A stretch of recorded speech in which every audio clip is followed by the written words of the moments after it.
ഇംഗ്ലണ്ടിലുള്ള ഓക്സ്ഫോർഡ്ഷെയറിൽ അതിപുരാതനമായ grace coat എന്ന കുടുംബത്തെ കാണാൻ എത്തിയതാണ് ഞങ്ങൾ. 1086 ഡോമസ് ബുക്കിലാണ് ഗ്രേസ് കോട്ടിനെ കുറിച്ച് ആദ്യമായി പ്രതിപാദിച്ചിരിക്കുന്നത്. 11ാം നൂറ്റാണ്ടിലെ നോർമാൻ യുദ്ധവീരനായ ആൻഷെറ്റിൽ ഡീഗ്രേ ഗ്രേസ് കോട്ടിന്റെ പൂർവികനായി കരുതപ്പെടുന്നു. 1969 ഈ വസതി നാഷണൽ ട്രസ്റ്റിന് ഡൊണേറ്റ് ചെയ്തു.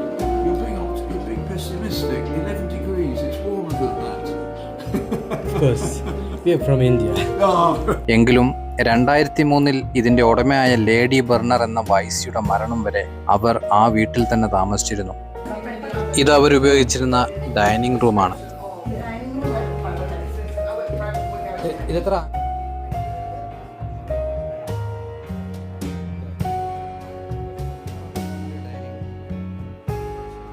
ഡൈനിങ് റൂമിൽ മനോഹരമായൊരു പെട്ടകമുണ്ടായിരുന്നു.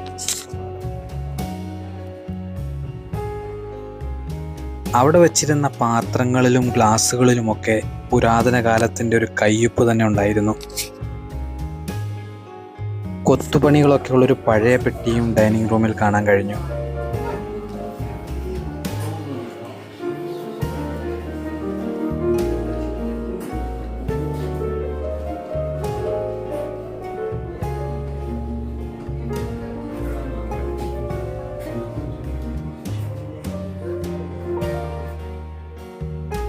അവിടെ ഒരു പഴയ ക്ലോക്ക് ഉണ്ടായിരുന്നു.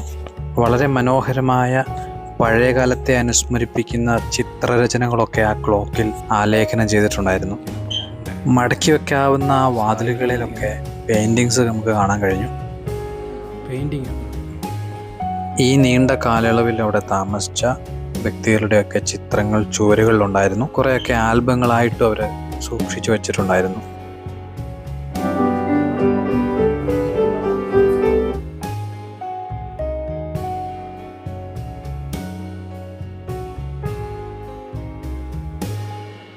ൽ 1935 ജെയിംസ് ബോണ്ട് എന്ന വിശ്വവിഖ്യാത കൃതിയുടെ എഴുത്തുകാരനായ ഇയാൻ ഫ്ലെമിങ്ങിന്റെ മാതാവ് എവലിൻ ഫ്ലെമിങ് ഈ ഭവനം സ്വന്തമാക്കുകയുണ്ടായി.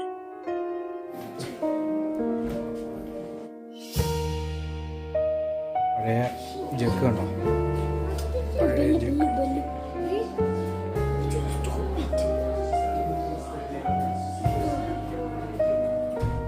പഴയ കണ്ണാടി, നമ്മുടെ ആറന്മുള കണ്ണാടി എന്നാണ് പറയുന്ന പോലത്തെ കണ്ണാടി.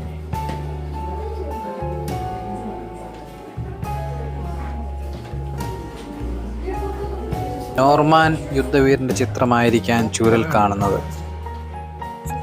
ഈ തരത്തിലുള്ള 3 ക്ലോക്ക് ഈ grace കോട്ടിലുണ്ട്.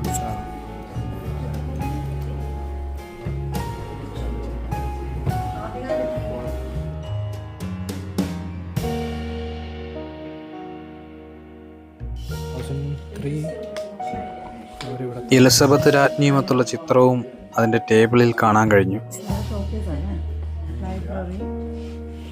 Down ton അബേ, അഗാത്ത Christy's പൈറോട്ട്, മിഡ്സോമർ, murder എന്നീ ഇംഗ്ലീഷ് ചിത്രങ്ങൾ ഗ്രേസ് കോട്ടിന്റെ പശ്ചാത്തലത്തിൽ ചിത്രീകരിക്കുകയുണ്ടായി.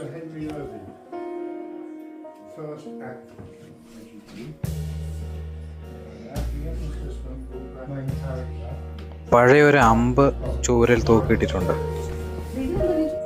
പിന്നീട് ഞങ്ങൾ ബെഡ്റൂമിലേക്കാണ് പോയത്.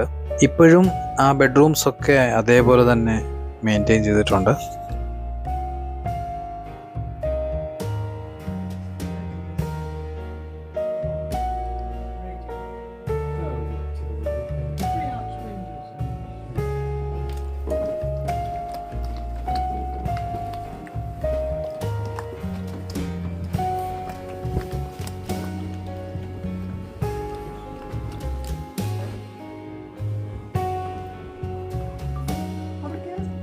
ഏറ്റവും മുകളിലത്തെ ഒരു മുറി ഇപ്പോഴും ലേഡി ബർണയുടെ കൊച്ചുമകനായി വേർതിരിച്ചിട്ടിട്ടുണ്ട്.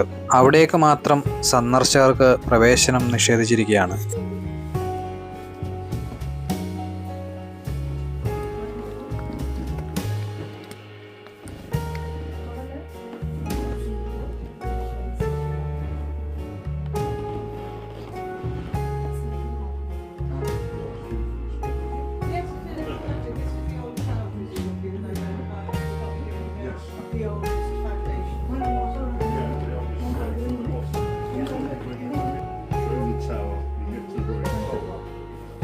പിന്നീട് ഞങ്ങൾ അവരുപയോഗിച്ചിരുന്ന ടോയ്ലറ്റിൻ്റെ ഭാഗത്തേക്ക് പോയി. ബ്രിട്ടീഷ് വിൻറ്റേജ് കാലത്തെ സമ്പന്നരുടെ ടോയ്ലറ്റിനെ നമുക്ക് കാണാൻ സാധിക്കും.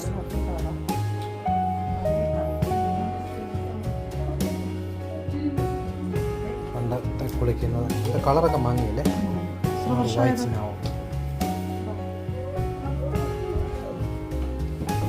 പിന്നീട് ഞങ്ങൾ പോയത് അവരുപയോഗിച്ചിരുന്ന കിച്ചണിൻ്റെ ഭാഗത്തേക്കാണ്.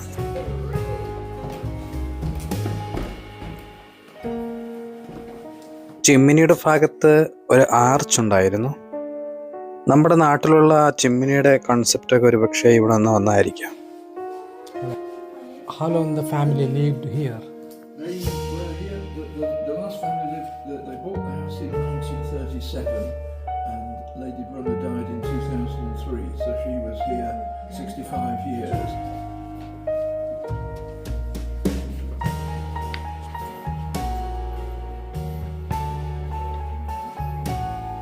കഴുകി കമഴ്ത്തി വെച്ച പോലെ പഴയ പാത്രങ്ങളും മറ്റു വീട്ടുപയോഗ വസ്തുക്കളും നമുക്ക് കാണാൻ സാധിക്കും.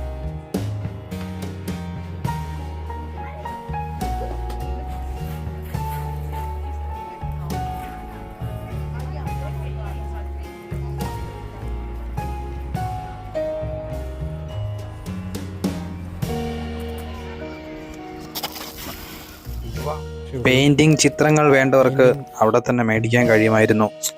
അവിടെയുള്ള മനോഹര ദൃശ്യങ്ങളും പുഷ്പങ്ങളും ഒക്കെ ആയിരുന്നു പെയിന്റിങ്ങിന് ആധാരമായിരുന്നത്.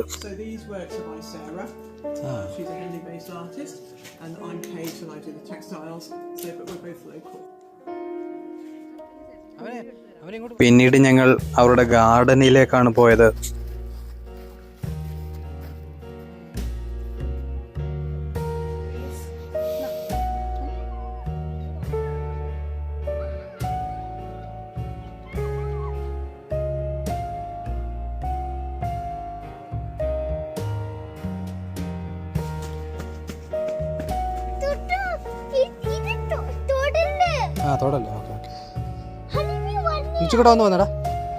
വളരെ പഴക്കം ചെന്ന ഒരു വിസ്റ്റീരിയയുടെ തോട്ടമാണ് ഈ കാണുന്നത്. വിസ്റ്റീരിയ പുഷ്പങ്ങൾ അതിൻ്റെ സീസൺ കഴിഞ്ഞതുകൊണ്ട് ഞങ്ങൾക്ക് കാണാൻ കഴിഞ്ഞില്ല.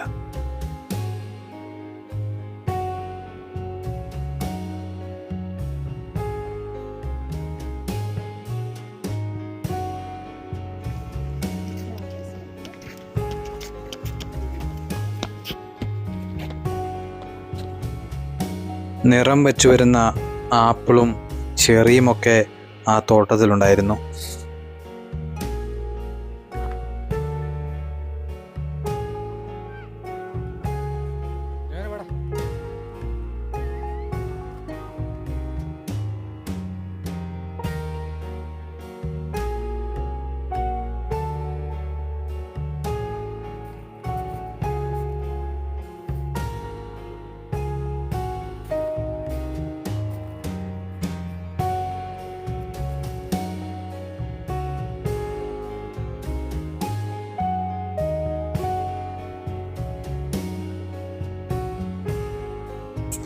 അവിടെ അടുത്ത് തന്നെ ഒരു വലിയ ഓക്കുമരം ഉണ്ടായിരുന്നു.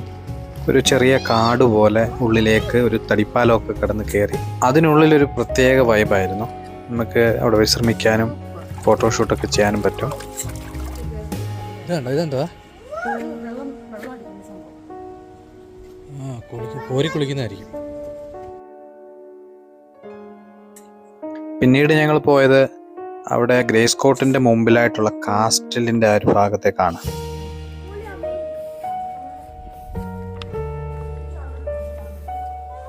ഗ്രേസ് കോട്ടിൻ്റെ നേരെ മുന്നിൽ സ്ഥിതി ചെയ്യുന്ന കാസ്റ്റിൽ 14-ാം നൂറ്റാണ്ടിൽ നിർമ്മിച്ചതാണ്. ഈ വീഡിയോ ഇഷ്ടമായെങ്കിൽ ചാനൽ സബ്സ്ക്രൈബ് ചെയ്യുക, വീഡിയോ ഷെയർ ചെയ്യുക, ലൈക്ക് ചെയ്യുക. മറ്റൊരു വീഡിയോയുമായി വീണ്ടും കാണാം.